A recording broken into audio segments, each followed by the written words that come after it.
Semangat baca Fatihah itu hilang saat lafaz-lafaz yang menjadi pakem ini rungono lafaz-lafaz yang menjadi pakem niku mun menjadi rutinitas.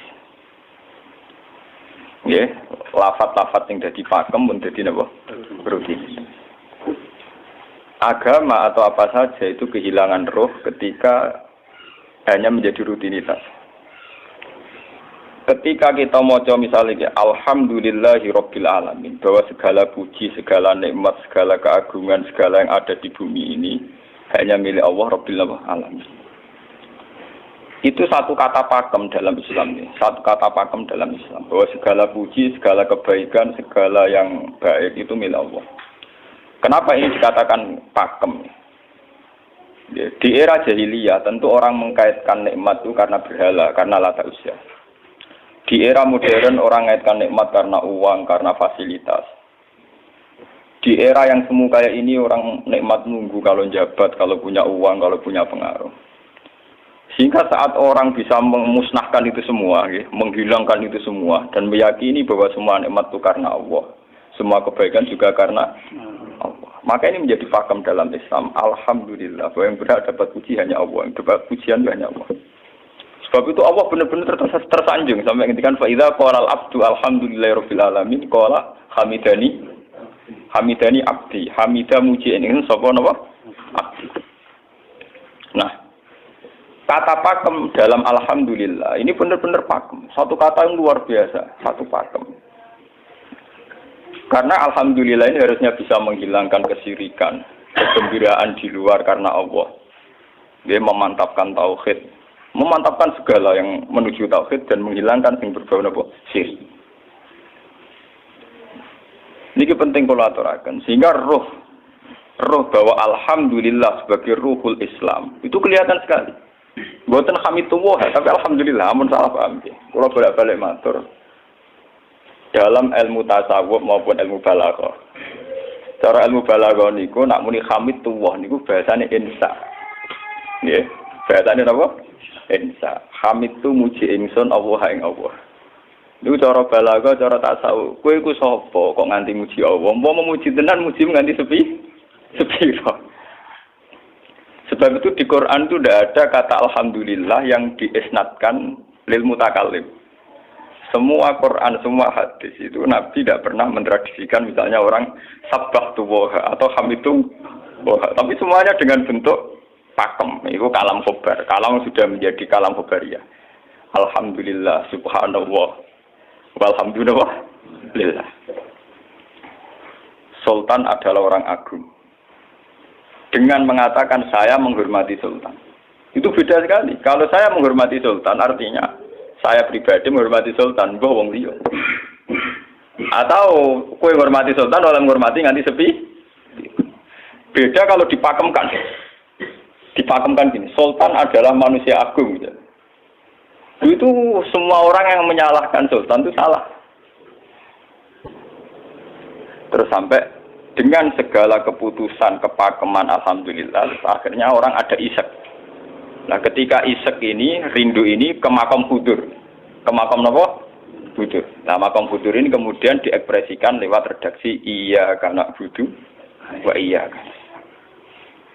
Kula namung nyembah jenengan, namun culun tulung teng jenengan. Mari perkara, wis bakat kawula mari perkara nyuwun tulung. Wong terus nafsiri dhewe-dhewe. Nyuwun tulung ngadepi mertua, ngadepi ibu. Nyuwun tulung yo.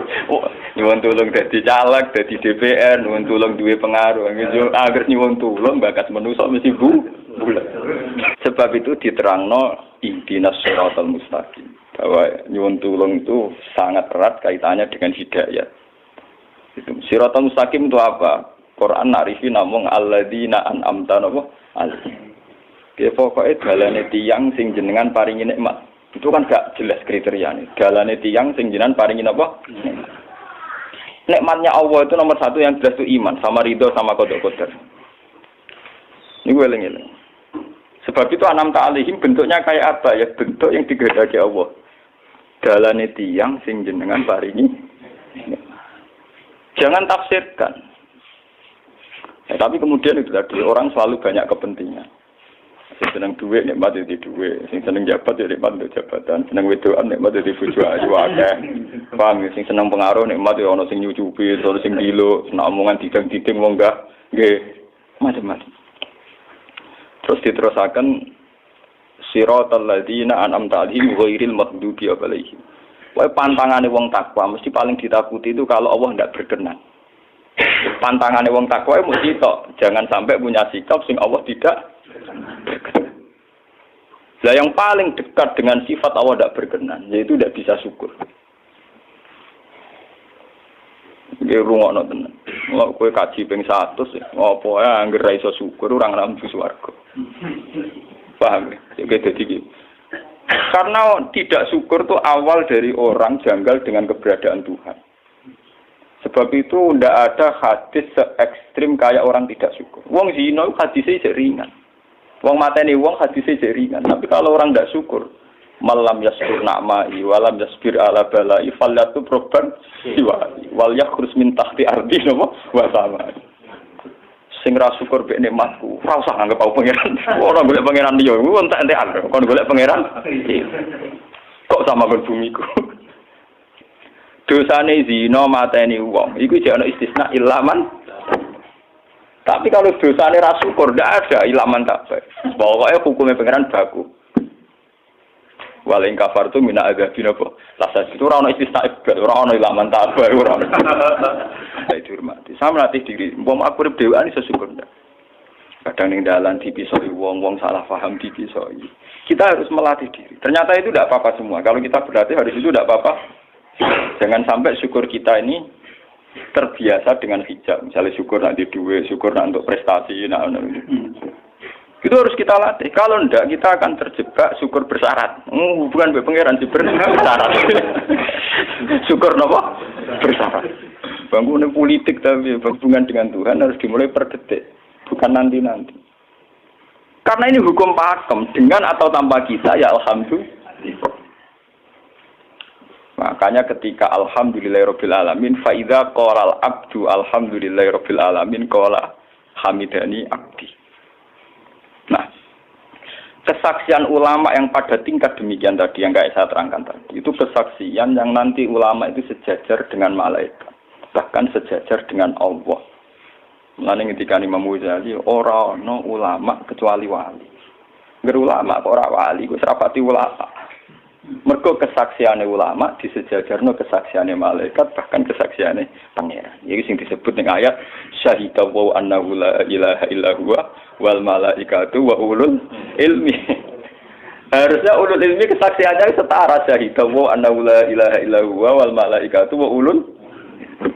Tapi karena hijab yang setiap hari bertebaran, kita kesaksian kita pas-pasan. Ini alhamdulillah ngenteni mertuanya opo. Lha iku pangeran kok didol mertuane. Alhamdulillah hukum pakem ora iso mbok kontrakno kompensasi apapun.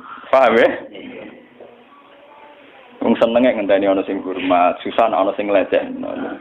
Salah opo kuwi dadi wong Islam nek nganggep manusa pen. Soal apa mbek madun yen pangeran ngongkon wong apian ya kira. Soal sakit mbek wong pancen pangeran ngongkon wong sakit. Dan itu yang hadir setiap detik di hatinya Nabi. Sebab itu Nabi meskipun hukum sosial cara ngendikan mangka yu'minu billahi wal yaumil akhir falyukrim jaruhu falyukrim doi. Semua kebaikan pada manusia, pada makhluk itu karena kontraknya yu'minu billahi wal yaumil. Tapi kalau kita kena hijab, kontrak kita ya karena sosial. Apa efek tonggo dia ini? Hormat untuk umum dan diur. Itu PKI, namun ngeten ini kontrak jenis sosial. Iya. Itu komunis ini. Karena kontraknya hanya selalu dengan Kalau kita mukmin sejati, kontraknya bahkan untuk sosial, kontraknya dengan Tuhan. Makanya yu'minu billahi wal yaumil. Ora usah bayangno, wah iku makom dur gak dur-duran banyak ya kudune ngono dunya. Lan dari Nabi at-taqwa hauna wa yusiru ila sadri salah satu apa? Ya at-taqwa apa? Nah, at-taqwa hauna dimulai dari mana? Dimulai dari mental kita, tidak pernah mengaitkan semua kejadian illa illallah wa illa billah. Tapi kalau kita masih mengaitkan kejadian dengan makhluk, yaitu awal dari kebencanaan, kesirikan. Pas jeleknya kita, hubungan dengan Allah kok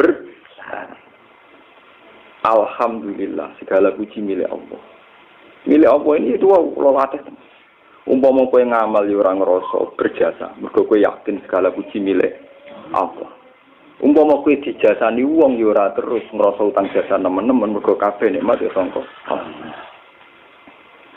Ini penting kula atur. Mergo manusa iku ning donya mau laibut, mau dolanan. Dolanan kaya dakon, ning donya kaya dakon.